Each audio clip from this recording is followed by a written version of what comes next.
안녕하세요.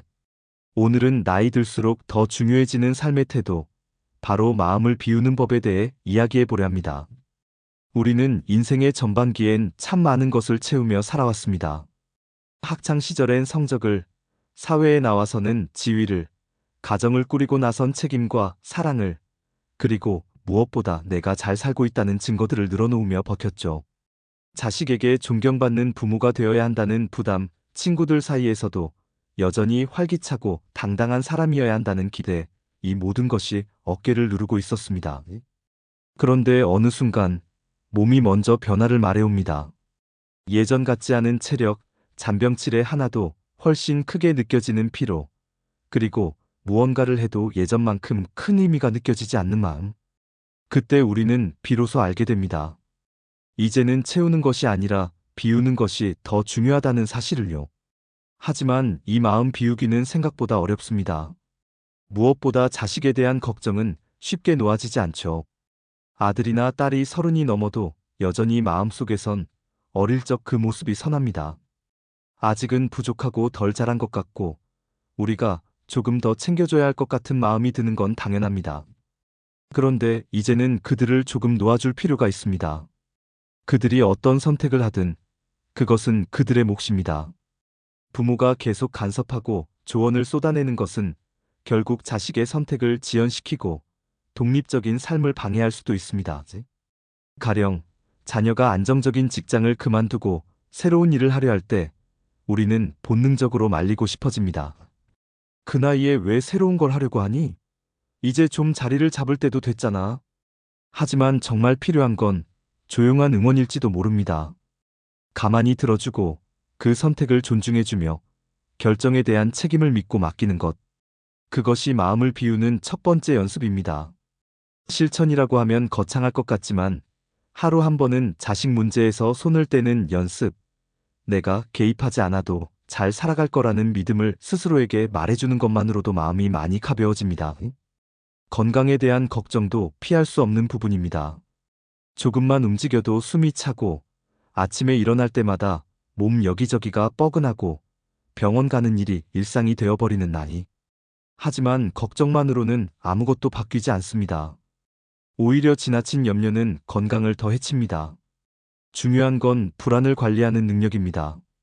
당장 큰 병이 없다면 매일을 어떻게 보내느냐가 내 몸의 컨디션을 좌우합니다. 가벼운 스트레칭부터 시작해보세요.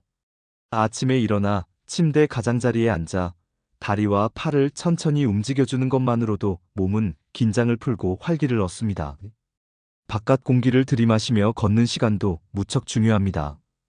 이때 목적지를 정하지 않고 그저 발이 이끄는 대로 걷는 게 좋습니다. 특정한 성과나 의미를 만들지 않고 그냥 걷는 시간은 뇌를 쉬게 하고 마음에 여유를 줍니다. 점심 한 끼도 마찬가지입니다. 외식이든 집밥이든 식탁 앞에 앉아 천천히 음미하면서 먹는 습관은 위장 건강은 물론 정신적인 안정에도 큰 도움이 됩니다. 밥을 천천히 먹는 사람은 스트레스를 줄이는 법을 아는 사람이다라는 말처럼 우리는 너무 오랜 시간 빨리 바쁘게만 살다 보니 식사조차 마음을 비우는 시간이 될 수 있다는 걸 잊고 살았습니다. 사람 관계도 달라지게 됩니다. 예전에는 모임이 많아야 즐겁다고 생각했지만 지금은 오히려 조용한 하루가 더 좋게 느껴지기도 합니다. 이는 지극히 자연스러운 변화입니다. 다만 문제는 예전만큼 사람들과 자주 연락하지 못하는 내가 이상한 건 아닐까, 모임에 안 가면 내가 소외되는 게 아닐까 하는 불안입니다. 하지만 이제는 관계의 양보다 질이 중요해지는 시기입니다. 굳이 모든 사람과 고르게 잘 지내려 하지 않아도 됩니다. 오히려 나를 편안하게 해주는 사람과의 깊은 관계가 몇 개만 있어도 충분합니다. 연락이 뜸해져도 마음이 연결돼 있는 사람, 오랜만에 만나도 어색하지 않은 사람, 그런 인연이 소중합니다. 그리고 내가 먼저 그런 사람이 되어주는 연습도 필요합니다. 조용히 안부만 전하는 문자 한 통, 상대의 소식을 묻기보단 그저 잘 지내고 있으면 좋겠다는 마음을 전하는 것으로 충분한 관계. 그렇게 가벼운 관계 속에 진심이 녹아있으면 마음도 무겁지 않습니다. 무엇보다 마음을 비운다는 건 나 자신을 판단하지 않는 법을 배우는 것이기도 합니다. 나이가 들수록 우리는 스스로를 더 많이 평가하게 됩니다. 요즘 너무 무기력한 것 같아. 나는 왜 이렇게 아무것도 안 하고 있지? 다른 사람들은 다들 바쁘게 사는데 하는 생각들이 자꾸만 올라오죠. 하지만 그 생각이 들 때마다 이렇게 말해보세요. 지금의 나는 이대로도 괜찮다.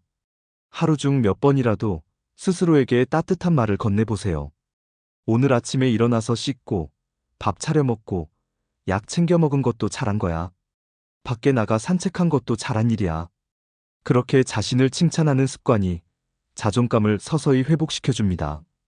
우리가 어릴 적엔 부모님께 칭찬받는 게 필요했다면 지금은 스스로에게 칭찬하는 능력이 더 중요해졌습니다. 세상이 빨리 변해도 내가 조금 느려도 괜찮습니다. 매일이 뭔가 특별하지 않아도 괜찮습니다. 욕심을 줄이고 내가 할 수 있는 것만 하겠다는 결심이 오히려 더 단단한 삶을 만들어줍니다. 인생 후반은 실력을 증명하는 시기가 아니라 평온을 누리는 시기입니다. 이 시기에는 성취가 아니라 무너지지 않고 잘 견뎌내는 법을 배우는 것이 더 큰 의미가 됩니다. 마음을 비운다는 건 아무것도 하지 않는다는 뜻이 아닙니다. 오히려 꼭 필요한 것만 내 마음 안에 남겨두는 지혜입니다. 자식에 대한 지나친 걱정, 지나간 관계에 대한 미련, 아직 오지도 않은 일에 대한 불안 같은 것들을 조용히 내려놓는 순간 그 자리에 편안함이 들어옵니다. 우리가 지금 시작해야 할 삶은 그러한 삶입니다. 한 걸음 느리게 걷고 조용히 자신을 칭찬해주는 그런 삶. 겉으로는 큰 변화가 없어 보여도 마음은 분명 달라질 겁니다. 오늘도 그런 하루가 되시기를 바랍니다.